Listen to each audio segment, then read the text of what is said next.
burger, burger. Why so serious? All right, who's next? Who's our next question? Next question. I didn't say my question. Okay, we just need to, we got a lot of people waiting, sweetie. Okay. Is that okay? When are you guys going to start doing the Tsubasa Chronicle Tokyo Revelation? I hope soon. I hope so. You guys keep your fingers crossed, because we love us some Tsubasa. We love us. Thank you, sweetie. Thank you. Okay, what time is it? Because I think you guys don't want to miss some... 103.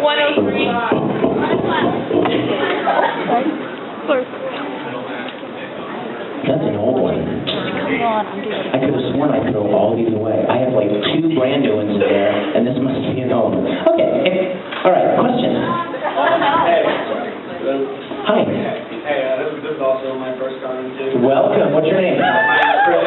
Chris, nice to meet you, man. Everybody say hi, Chris. Welcome to the madness. Dog And it's nice to meet you as well. Thank you. It's my pleasure. My question was like, I love a lot of the opening songs that you do. Oh, thank like you. The music too. I want to know like how the whole process of that works. Does someone adapt it and you sing it, or do you adapt it yourself? Usually the one piece and the DBZ openings and stuff that I've done have been adapted by someone at Funimation. So they just sent me the lyric and actually sent me the track, and I recorded it in my studio. The Oron's closing, run and run 1,000 miles, you know, right? I was actually originally going to sing that, but then what happened was, I got cast as Tamaki! So, I was so excited to play Tamaki, and Caitlin was like, you know, it really wouldn't be right for you to play, and to sing the closing song, be Tamaki doesn't work. So, they got somebody else to sing it, but I did write the lyric for that one. So I wrote that one and adapted that. Pardon me? The D and Angel one, do you do that one yourself? I did the D and Angel one, yes. I wrote the D and Angel. Thank you. Thanks, Chris. Who's got a question?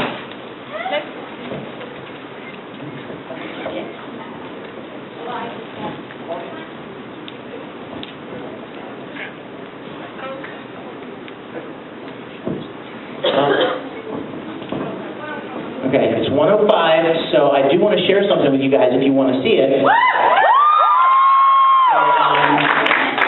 Oh, I know what I'll show. Okay, question. I actually have a 2-part question. My first question is, Orange High School Hooks Up. I noticed a lot of the main voice actors were also in Full Metal Alchemist. Was it like a Full Metal Alchemist reunion?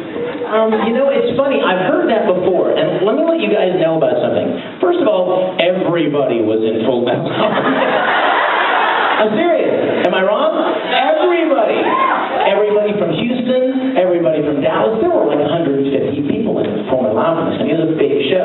So you'd be hard pressed to find, people that weren't. Now, having said that, it's funny that people think that. And, everybody, it's just Full Metal Alchemist all over again. Can I point a couple of things out? J. Michael Tatum, who plays Kyoya, was not in Full Metal Alchemist. He was in the movie. But not in the series. And what did he play in the movie? Well, Anime News Network may be wrong. Because I don't even think J. Michael Tatum was working there yet. But anyway, okay. Oh my gosh, his name just went right out of my head. Greg Ayers? No? Okay, Greg. That's the great person. Greg was awesome as one of the twins, but I know who he played. He played the little lizard guy. Yeah, right. Full Metal. And it wasn't like one of the major roles. It was a small role, but yes, technically. What is it? Todd Habercorn. The Itachi twin was not in Full Metal Alchemist. Plus, let me say this about that. Funimation uses a lot of people that they have worked with who've done a good job. Because one thing that's very important to a studio, you guys, is how quickly can you get this done? Because believe it or not, as much as we love what we do, and as much fun as it is, or as much drama and emotion as it is, companies need to make a profit, or they go under, and then none of us have anything. So time is of the essence. How quickly and efficiently can we get this done? How efficiently can we get this done? So very often, studios will have a core of actors that cover a lot of different types of voices, ages, or maybe a lot of actors that have some versatility. And if they're good at what they do, if they're quick, if they understand the process and they're sharp and efficient, well, then it behooves the director to use them because he'll get, everything will get done more quickly and efficiently, as opposed to bringing in somebody who may not be really good at it, and they have to do a line 6 or 7 or 8 times to get it. Whereas, somebody like a Lucy Christian is going to walk in and do an entire scene at one time. So that's another reason why you'll see a lot of the same voices. It's very similar to the old movie systems, the old studios, like MGM. Remember, back in the day, they had a core of actors that they signed, and those actors would always appear in their movies. And it's very much like that. Now, Funimation is not a closed shop, and all the studios, ADV, they're not closed, but it's easier and it's more efficient. And if they need somebody to play a young kid, well, they've got 4 or 5 people that are regulars, that are good, experienced, efficient, fast actors who can play that character. So why waste time and therefore money looking around for somebody else? And having said that, there is a show coming out with a young hero that nobody's ever heard before, and he's amazing. And he got an opportunity, and he knocked it out of the park. So. And then my second part question is, speaking of Full Metal Alchemist Brotherhood, I know you probably can't say, may or may not be able to say everything, but are you really willing to be Ed again?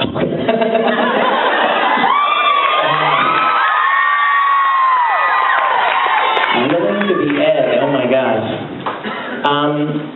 Edward Elric there are not many roles in all of anime like Ed.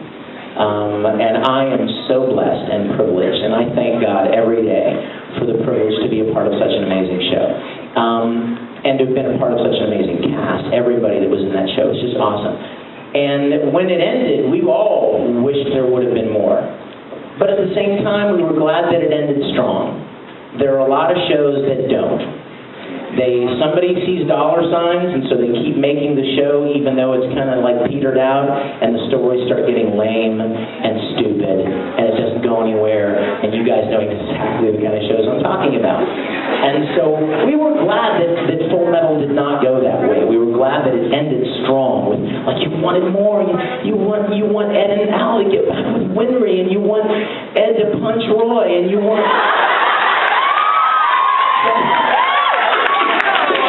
So it ended strong, and we were glad about that. And so we all wanted to do more. And when we found out that this was happening, we were ecstatic because we'll get to do more. But they've been really wise about it. They didn't just start making junk immediately after and capitalize on the success of the show. They waited and they planned it and they thought about it and they worked through it. What would be a good way to do another series? And as some of you may or may not know, the intent, from what I understand, is to follow the manga track. And from what I understand, the manga it kind of breaks off from the animated series and goes in a different direction. And from what I understand, it's much darker and heavier. And as you know, the manga is still being written. There's still manga going on. So how long will the new series go? We don't know, but as long as they make great stories, we're cool with it. And I certainly can speak for everybody in that show when I say I would be honored to play that role again.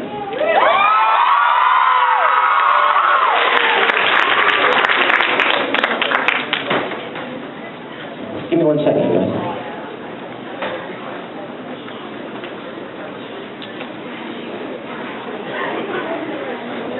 You know what? I think I will. I think I will because you're here. And I know how long. What's our time?